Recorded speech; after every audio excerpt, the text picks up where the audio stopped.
नमस्कार मित्रांनो. आनंदी मालिकेच्या आजच्या जबरदस्त भागामध्ये खूप छान आणि सुंदर असे रिव्ह्यू मी घेऊन आली आहे. तर प्रेक्षकांनो, इथे विद्याधरचा प्लॅन जो आहे तो आबा जाधवांच्या तिन्ही नातींनी उधळून लावलेला आहे.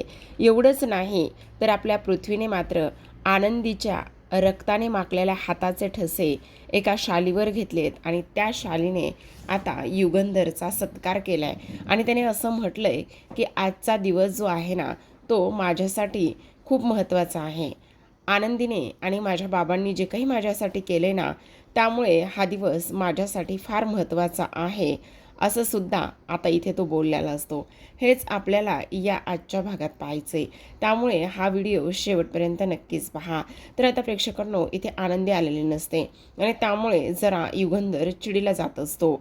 इकडे मात्र आनंदीचे हाल हाल होत असतात. तिला नेमकं समजत नसतं की काय करावं म्हणून. त्यामुळे आता इकडे ती वेदनाने कळवळू लागलेली असते. तर आता इकडे हा विद्याधर मात्र विचारात गुंतलेला असतो की नेमकं आत्तापर्यंत ते झुंबर खाली कसं काय आलं नाही म्हणून. दुसऱ्या बाजूला आपण पाहतो की आता आर्ची आनंदीला आणि तिच्या आरती दिदीला शोधण्यासाठी बाहेर पडलेली असते त्या इव्हेंटमधून. अगं आनंदीताई, अगं आरतीताई, तुम्ही दोघीजणी कुठे आहात, कुठे आहात असा ती सतत प्रश्न विचारत असते आणि इकडे मात्र आनंदी झुंबर ताणून धरत असते.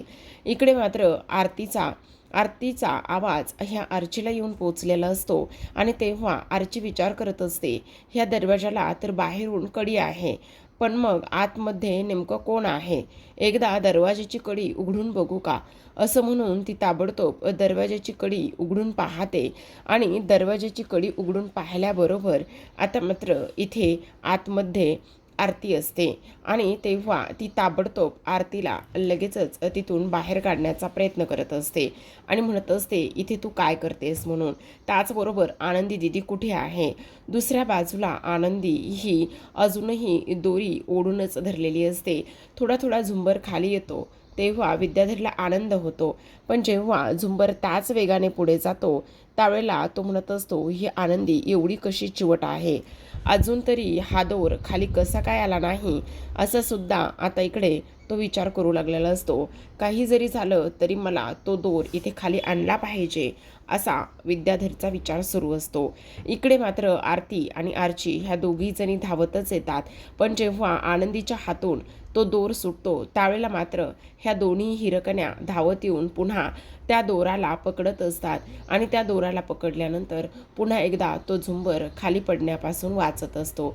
आता आर्ची आणि आरती ह्या दोघींनी सुद्धा तो झुंबर अक्षरशः अगदी व्यवस्थित पकडलेला असतो आणि अगदी व्यवस्थित तो झुंबर पकडल्यानंतर आता मात्र इकडे आनंदीच्या जीवात जीव आलेला असतो आणि आर्ची म्हणत असते, आनंदी दिदी, आनंदीताई, तू अजिबात काळजी करू नको, आम्ही दोघीसुद्धा आलेलो आहोत ना, त्यामुळे तुला काहीच होणार नाही आणि आम्ही काही होऊसुद्धा देणार नाही, असं सुद्धा आता इकडे ती बोलू लागलेली असते.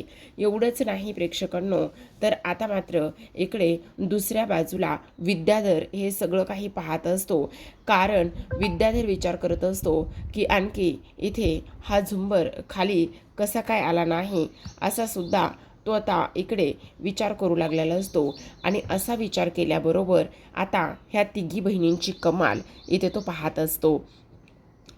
आरती मात्र आनंदीला म्हणत असते, आनंदी तू हात दे. तेव्हा आनंदी आरतीच्या हातामध्ये हात देते आणि त्यानंतर मात्र तिघीजणी दोर घट्ट पकडतात. तेव्हा आर्ची म्हणत असते, तुम्ही दोघीजणी इथे थांबा, तुम्ही दोघीजणी इथे थांबलात ना तर मी पटकन जाऊन कारपेंटरला बोलून आणतो. आणि तेव्हा मात्र इकडे विद्याधरचा हा जो काही प्लॅन आहे तो पूर्ण प्लॅन इकडे धुळीस मिळालेला असतो. आता ह्या तिघी जणी पुन्हा एकदा जोर लावतात आणि म्हणत असतात, आबा जाधवांच्या नाती हुशार, 1 2 3 4 आणि आबा जाधवांच्या नाती हुशार, असं त्यांचं हे ब्रीदवाक्य ती लोक बोलत असतात आणि हे सगळं काही बोलल्यानंतर आता मात्र इकडे तो दोर ऑलमोस्ट सगळा काही त्या खुंटीपर्यंत येऊन पोहोचलेला असतो आणि आता तो दोर तिथेपर्यंत येऊन पोहोचल्यानंतर इथे ह्या विद्याधरला असं वाटत असतं की आता काहीही होता कामा नये, कारण जर जर असं काही झालं तर मग मात्र इथे माझंच नाव सर्वांच्या पुढे येऊ शकतं असा विचारसुद्धा आता इकडे करण्यात आलेला असतो. एवढंच नाही प्रेक्षकांनो, तर आता सर्वात महत्त्वाची गोष्ट म्हणजे आरची बाहेर गेलेली असते आणि जेव्हा आरची बाहेर जाते त्यावेळेला मात्र इथे आनंदी म्हणत असते, एकदा का आर्चीने इथे सगळं काही केलं आणि त्यानंतर जर आर्चीने एखादा मेकॅनिकल आणला ना तर मग सगळं व्यवस्थित होणार आहे, असं सुद्धा इथे आता ती बोलत असते. तर आता प्रेक्षकांनो, इकडे आता आनंदीला आरती म्हणत असते, आनंदी ऐक ना, तू दोर सोडून दे, मी पकडते. तुझ्या हातातून रक्त यायला लागलेलं आहे. तेवढ्यातच मेकॅनिकल धावतच येतात आणि ते धावतच आल्यानंतर लगेचच आता त्या दोघींच्याही हातातला जो काही दोर आहे तो दोर मेकॅनिकल काढून घेत असतात आणि तिथे त्यांचा तो सेट करून ठेवत असतात. आता मात्र आनंदी खाली जमिनीवर कोसळते, कारण आनंदीच्या हातून प्रचंड रक्तस्राव झालेला असतो, वेदना होत असतात आणि एवढं सगळं होत असताना आता आनंदीला इथे उभासुद्धा राहता येत नसतं. ते कारपेंटर जे आलेले असतात ते मात्र त्यांचं काम आणि त्या सर्व गोष्टी करून निघून गेलेल्या असतात आणि त्या सर्व गोष्टी करून निघून गेल्यानंतर आता मात्र आनंदी ही जमिनीवर पडलेली असते. जेव्हा आनंदी जमिनीवर पडते तेव्हा मात्र आता आरती तिला समजावते आणि म्हणत असते, आनंदी तुला काही होणार नाही, आम्ही तुला काही होऊ देणार नाही. तेवढ्यातच सगळं काही झाल्यानंतर युगंधर तिथे येतो. असो, आता युगंधर तिथे आल्यानंतर मात्र युगंधर हा आनंदीवर चिडत असतो. तो म्हणत असतो, मुद्दाम करायलीस ना हे सगळं आनंदी? हां, आज इथे पृथ्वीचा एवढा मोठा इव्हेंट आहे आणि पृथ्वीचा एवढा मोठा इव्हेंट असल्यामुळे तू अशा पद्धतीने वागशील याची मला अपेक्षा नव्हती. का असं करतेस हे सगळं काही? तू वेडी आहेस का? ह्या सगळ्या गोष्टी करण्याची गरज काय होती तुला? असं बोलल्याबरोबर आता मात्र इकडे आनंदी म्हणत असते, नाही नाही मालक साहेब, नाही काय नाही, पटकन लवकरात लवकर यायचं. ताबडतोब तिथे सर्वजण वाट पाहत आहेत आनंदी. मला कोणतेही कारणं आणि काहीच नको आहे, ही गोष्ट मात्र तू ध्यानात ठेव. असं म्हटल्याबरोबर आता लगेचच इकडे युगंधर निघून जातो. आता युगंधर निघून गेल्यानंतर आर्चीसुद्धा रागातच त्याच्या पाठीमागे जाते. जेव्हा आर्ची त्याच्या पाठीमागे जाते तेव्हा मात्र आनंदी आणि त्याचबरोबर इथे आरतीला खूप मोठं टेन्शन आलेलं असतं. आता इकडे आनंदी म्हणत असते, मी ह्या अशा अवतारामध्ये तिथे कशी जाणार आहे? तेव्हा मात्र इथे आता ही म्हणत असते, काही होणार नाही, तू अजिबात काळजी करू नकोस, सगळं काही व्यवस्थित होईल. आणि तुला एक गोष्ट सांगू का सगळ्यात महत्त्वाची? मी तुला पटकन टचअप करून देते. पटकन टचअप करून दिलं की मग लगेचच तुलासुद्धा तिथे जाता येणार आहे. चल, तू घाबरू नकोस, असं सुद्धा आता इकडे ती बोलू लागलेली असते. आणि त्यानंतर आनंदीला इकडे व्यवस्थित करण्यासाठी आरती बाजूला घेऊन जाते.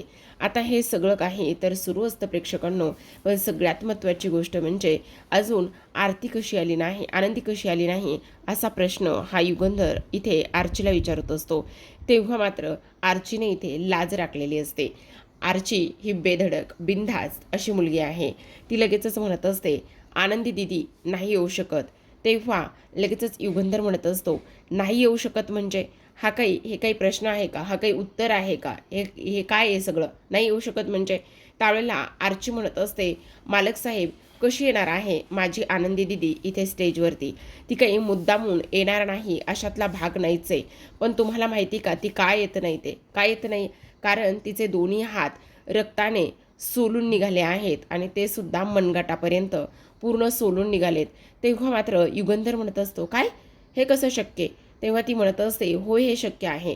तेवढ्यातच पृथ्वी तिथे येतो आणि पृथ्वी म्हणत असतो, काय चाललंय हे सगळं? आणि त्याचबरोबर आनंदीला काय झालं आहे असं विचारल्याबरोबर आता मात्र इकडे ती म्हणत असते, हो अगदी बरोबर आहे, आनंदीचे दोन्ही हात इथे सोलून निघाले आहेत.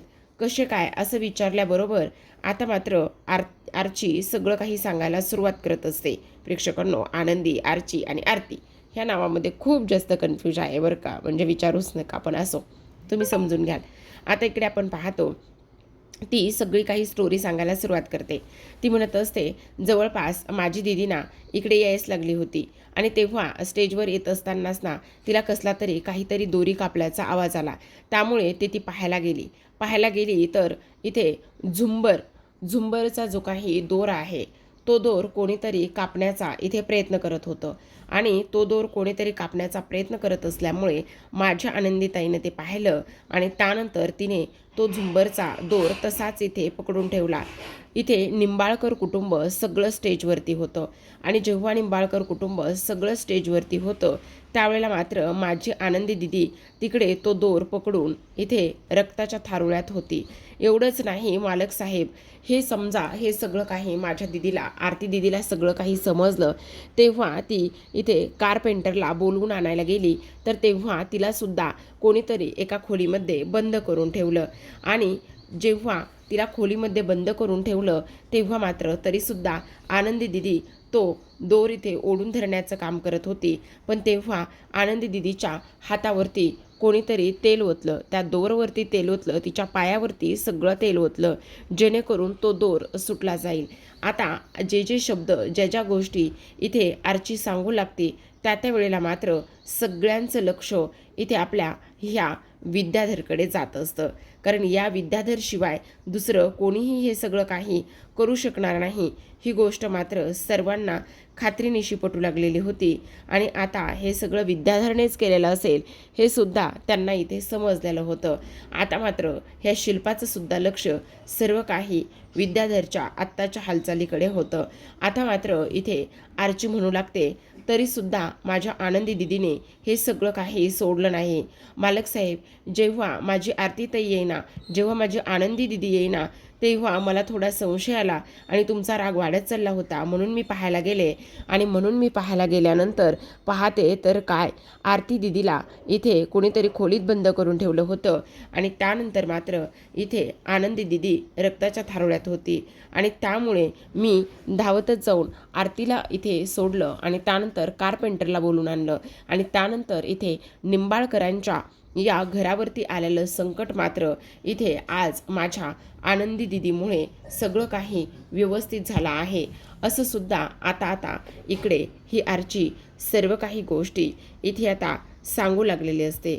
ह्या सगळ्या काही गोष्टी इथे सांगितल्यानंतर आता मात्र इकडे पृथ्वीला खूप मोठा धक्का बसतो की हे सगळं काही काय आहे आणि त्याचबरोबर इथे हे सगळं आनंदीच्या बाबतीत कसं काय होऊ शकतं असा इथे आता तो विचार करू लागलेला असतो. तेवढ्यातच मीडियावाल्यांनी एक प्रश्न विचारलेला असतो की नेमकं हे सगळं काही काय सुरू आहे आणि त्याचबरोबर इथे निंबाळकरांच्या घरामध्ये आलेले पाहुणे पत्रकार हे सुद्धा सुरक्षित नाही आहेत, हेच इथं तरी दिसून येत आहे असं सुद्धा आता इकडे पत्रकार म्हणत असतात. तेवढ्यातच आता मात्र इकडे जर तुमच्यामुळे एखाद्याचा जीव गेला असता तर नेमकं काय झालेलं असतं. तेवढ्यातच आनंदीसुद्धा तिथे आलेले असते आणि जेव्हा आनंदी तिथे येते त्यावेळेला मात्र सर्वांचं लक्ष येणाऱ्या ह्या आनंदीकडेच जातं आणि सगळ्यांचं लक्ष आनंदीकडे गेल्यानंतर आता मात्र पृथ्वी पुढे येतो आणि पृथ्वी पुढे आल्याबरोबर तो म्हणत असतो, 1 मिनिट, हे सगळं काय आहे? तुम्ही असे मीडियावाले, तुम्ही सर्वजण असे प्रश्न विचारू कसे शकता? निंबाळकर स्वतःचं रक्त सांडून इतरांचं रक्षण करणारे आहेत. आजसुद्धा तेच सिद्ध झालं आहे. आज मात्र आनंदीच्या हुशारीमुळे इथे कोणाच्याही जीवावर बेतली नाही किंवा आनंदीने ते सगळ्या गोष्टी इथे स्वतःवर घेतल्यात आणि त्यानंतर कोणालाही काहीही होऊ दिलं नाही. नाही अपघात झाला, नाही इजा झाली.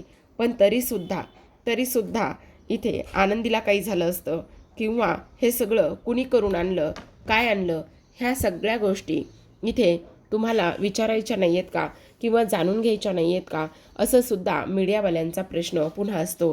पण त्यावर आता पृथ्वी म्हणत असतो, अजिबातच नाही, त्याचं सगळं काही आम्ही तर नंतर करूच, पण आत्ता मात्र ह्या सगळ्या गोष्टीच्याही पलीकडे आनंदी, तिची साडी आणि तिची तब्येत आणि त्याचबरोबर तिने केलेलं ते धाडस, ह्या सगळ्या गोष्टी फार महत्त्वाच्या आहेत असं म्हणून आता पृथ्वी धावतच स्टेजच्या पाठीमागे जातो आणि येणाऱ्या आनंदी समोर जाऊन उभा राहतो. आनंदीकडे पाहतो. आनंदी खूप अस्वस्थ असते, खूप जास्त निराश झालेली असते. आज ती म्हणत असते, पृथ्वी मला माफ कर, खरं तर माझ्यामुळे तुझा इव्हेंट. तेव्हा तो म्हणत असतो, नाही आनंदी, असं काय बोलतेस? तुझ्यामुळे माझा इव्हेंट, उलट 4 चांद लागणार आहेत माझ्या इव्हेंटला. तू काळजी अजिबात करू नकोस. तेवढ्यातच आता इथे हा युगंधर म्हणत असतो, बघितलं आज आनंदीमुळे सगळं काही व्यवस्थित झाले. खऱ्या या इव्हेंटची हक्कदार आणि ह्या इव्हेंटला 4 चांद लागलेले आहेत ते म्हणजेच की आनंदीमुळे, असं सुद्धा आता इकडे तो बोलत असतो. तेवढ्यातच आता इथे पृथ्वीसुद्धा आनंदीचं कौतुक करत असतो आणि म्हणत असतो, खरंच आनंदी, आज तुझ्यामुळे ह्या सगळ्या गोष्टी अशा पद्धतीने शक्य झालेल्या आहेत. खरंच तुझे खूप सारे उपकार आणि आभारसुद्धा. असे म्हणून आनंदीसाठी सगळेजण टाळ्या वाजू लागतात. तिच्या धाडसाचं कौतुक केलं जातं. तेव्हा पृथ्वी मात्र आनंदीच्या हाताला धरत असतो आणि मिताली अशी हाक देत असतो. तेवढ्यातच युगंधर त्याला म्हणत असतो, अरे तिच्या हाताला मलमपट्टी करू दे, तिला त्रास होतोय. तेव्हा तो म्हणत असतो, हो पण 2 मिनटं. तेवढ्यातच मिताली एक शॉल आणून पृथ्वीच्या हातामध्ये देते आणि त्यावर आता पृथ्वी म्हणत असतो, आनंदी खरं सांगू का, हा जो इव्हेंट आहे किंवा आज जे काही माझं श्रेय आहे यामध्ये मी तर मेहनत केलीच आहे आनंदी, पण तुला सांगू मला फक्त बाबांचा एकट्याचा सत्कार नाही करायचा आहे. आज माझ्यासाठी आजचा दिवस खूप स्पेशल आहे. मी खरं तर बाबांचा सत्कार करणार होतो ही शाल आणि श्रीफळ देऊन, पण आनंदी ह्या शालीवरती मला तुझ्या हातांचे ठसे हवेत. तेव्हा मात्र हे सगळं काही बोलल्यानंतर आता हिला धक्काच बसतो. ती विचार करत असते की हे सगळं काय आहे. ती म्हणत असते, नाही अरे हे बघ, असा विचार करू नकोस.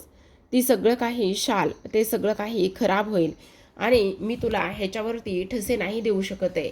प्लीज पृथ्वी थोडंसं समजून घे. तेव्हा मात्र पृथ्वी म्हणत असतो, आनंदी प्लीज नाही म्हणू नकोस ना. हे बघ मला ह्याच्यावरती ठसे हवेत, तू नाही म्हणू नकोस ना. असं सुद्धा आता इकडे तो बोलत असतो. तेव्हा मात्र इथे आता आनंदी म्हणत असते, अरे पण नाही, ऐकून घे माझं, हे सगळं काही खराब होऊ शकतं, ऐकून घे माझं. पण तरीसुद्धा मात्र आता इकडे तो काहीच ऐकून घेत नाही आणि तो म्हणत असतो, आज मात्र इथे ह्या सगळ्या गोष्टीमध्ये मला दुसरं काही नको आहे, फक्त आणि फक्त इथे तुझ्या हातांचे ठसे हवे आहेत. असं सुद्धा आता इकडे तो बोलू लागलेला असतो. आता हे सगळं काही बोलल्यानंतर जी शॉल आहे ती शॉल मात्र इथे तो त्याच्या हातावरती पकडतो आणि त्याच्या हातावरती पकडल्यानंतर लगेचच आता इकडे त्या आनंदीच्या रक्ताने भरलेल्या हातांचे ठसे पृथ्वी त्या शॉलवरती घेत असतो आणि हा सगळ्यांसाठी खूप जास्त आनंदाचा दिवस असतो. पण इथे मात्र ह्या शिल्पासाठी आणि विद्याधरसाठी नाही, कारण आनंदीमुळे त्यांचा सर्वांचा प्लॅन फ्लॉप झाला आहे आणि आनंदीमुळे त्यांच्या सर्वांचा प्लॅन फ्लॉप झाल्यामुळे ह्या सगळ्या काही गोष्टी इथे अशा पद्धतीने झालेल्या आहेत. आता शेवटी आनंदीने ते सगळं काही व्यवस्थित केलेलं असतं आणि त्या सगळ्या गोष्टी इथे व्यवस्थित केल्यानंतर आता लगेचच इकडे ही जी काही आपली माई आहे, माईलासुद्धा प्रचंड आनंद होत असतो आणि माईलासुद्धा प्रचंड आनंद झाल्यानंतर माई विचार करू लागलेल्या असतात, खरंच माझ्या आज ह्या नातवाने माझ्या मुलीचा वारसा आणि मुलीचं सगळं काही पुढे व्यवस्थित केलेलं आहे. कारण त्याने आज हे सिद्ध केले की इकडे शेवटी किती नाही म्हटलं तरी ह्या जोड्या आणि हे सगळं काही वरूनच बांधलं जातं. आता जेव्हा पृथ्वी त्या शॉलवर आनंदीच्या हाताचे ठसे घेतो तेव्हा मात्र ह्या युगंधरलासुद्धा प्रचंड आनंद झालेला असतो आणि तीच शाल आता इथे लगेचच युगंधरच्या अंगावर त्याने टाकलेली असते. युगंधरचा ऊर अक्षरशः भरून आलेला असतो, कारण आज मात्र त्याच्या पोराने एवढं सगळं काही अचीव केलेलं आहे आणि आज त्याचा पोरगा एवढा मोठा झालेला आहे की तो त्याच्या बापालासुद्धा मान देऊ लागलेला आहे. तर आता मात्र युगंधर जो आहे तो युगंधर इथे लगेचच त्याला जवळ घेत असतो, त्याच्या खांद्यावर हात ठेवत असतो आणि त्याच्या खांद्यावर हात ठेवल्यानंतर त्याचं तेवढंच मनापासून कौतुकसुद्धा इथे आता तो करू लागलेला असतो. इथे शिल्पाला मात्र राग आलेला असतो. शिल्पाला असं वाटत असतं ही मुलगी तरी ते रॅम्पॉकमध्ये सुद्धा नव्हती आणि तरीसुद्धा शेवटी नकळतपणे ह्या पोरीने मन जिंकलेलंच आहे आणि ह्या पोरीमुळे सगळ्या काही गोष्टी अशा पद्धतीने झालेल्या आहेत असा सुद्धा आता इथे ती विचार करू लागलेली असते. तर आता मात्र इथे युगंधर पृथ्वीचं कौतुक करत असतो. आता हे सगळा काही सोहळा तर प्रेक्षकांना इथे होतच असतो, पण तेवढ्यात विद्याधरला एक फोन येतो आणि विद्याधरला पोलिसांचा फोन आलेला असतो. तर आजच्या भागात एवढंच. उद्याचा भाग पाहायचा असेल तर नक्की चॅनलला सबस्क्राईब करा, कारण उद्याच्या भागामध्ये आपल्याला असं पाहायला मिळतंय की इकडे आता जे काही पोलीस आहेत ते पोलीस आलेले असतात आणि पोलीस आल्यानंतर म्हणत असतात विद्याधर निंबाळकरांच्या गाडीमध्ये बॉम्ब ठेवलेली व्यक्ती इथे सापडलेली आहे. पण इथे मात्र युगंधरला राग येतो आणि युगंधर म्हणत असतो, इन्स्पेक्टर साहेब, तुमचं काय चाललेलं आहे? तुमची इथे येण्याची हिंमत कशी झाली? तुमच्या गोष्टी लक्षात येत आहेत का? आज मात्र माझ्या मुलाचा एवढा मोठा इव्हेंट सुरू आहे, एवढं सगळं काही सुरू आहे आणि तुम्ही अशा पद्धतीने इथे येऊन ह्या सगळ्या काही तमाशा आणि ह्या सगळ्या काही गोष्टी करण्याची तुमची हिंमत कशी झाली? त्यावर पोलीस म्हणत असतात, खरं पाहायला गेलं ना तर आम्हाला एक प्रश्न विचारायचा आहे आणि तो म्हणजेच की इथे तुमच्यासाठी हा इव्हेंट महत्त्वाचा आहेच, पण आम्हाला एक गोष्ट सांगा की इथे त्या खऱ्या गुन्हेगाराला, खऱ्या सूत्रधाराला पकडलं पाहिजे की नाही? तेव्हा विद्याधर पुढे येतो आणि विद्याधर पुढे आल्यानंतर तो म्हणत असतो, हो हो हो, खरा गुन्हेगार आणि खरा सूत्रधार इथे त्या हल्ल्याच्या मागचा तर सापडलाच पाहिजे ना. कोण आहे तो? कोण आहे तो? असं म्हटल्याबरोबर आता मात्र इकडे पोलीस जे आहेत ते युगंधर समोर बेड्या धरतात आणि म्हणत असतात, मिस्टर युगंधर निंबाळकर, आम्ही तुम्हाला अटक करायला आलेलो आहोत, कारण ह्या सगळ्या गोष्टीच्या मागे दुसरा तिसरा व्यक्ती कोणी नसून तर तो फक्त आणि फक्त युगंधर निंबाळकरच आहे, असं सुद्धा आता इकडे ती बोलत असतो. त्यावर आता मात्र प्रेक्षकांनो, आनंदी ह्या सगळ्या गोष्टीपासून इथे युगंधरला कसं वाचवेल आणि ती हे सगळं काही कसं सांगेल की यामागे इथे युगंधर तर नाहीच, पण ह्या सगळ्या गोष्टीच्या मागे हा जो काही विद्याधर आहे तो विद्याधर आहे, हे सगळं काही ती कशा पद्धतीने सांगेल आणि कशा पद्धतीने हे सगळं काही व्यवस्थित होईल हे पाहणं फार इंटरेस्टिंग आहे. तर आता प्रेक्षकांनो, इथे आजच्या भागात एवढंच होतंय, कारण युगंधर तर आता पोलिसाकडे जाणार नाही. ह्या विद्याधरने एक नाही तर अनेक कारनामे केलेले आहेत. मग आता त्याच्या विरोधामध्ये पुरावे नेमके कोण देईल? पण विद्याधरचा डाव त्याच्यावरच उलटणार आहे, हे सुद्धा तेवढंच जास्त महत्त्वाचं आहे. तर पाहत राहा आनंदी. भेटूयात असेच एका नवीन रिव्ह्यूसोबत. तोपर्यंत धन्यवाद.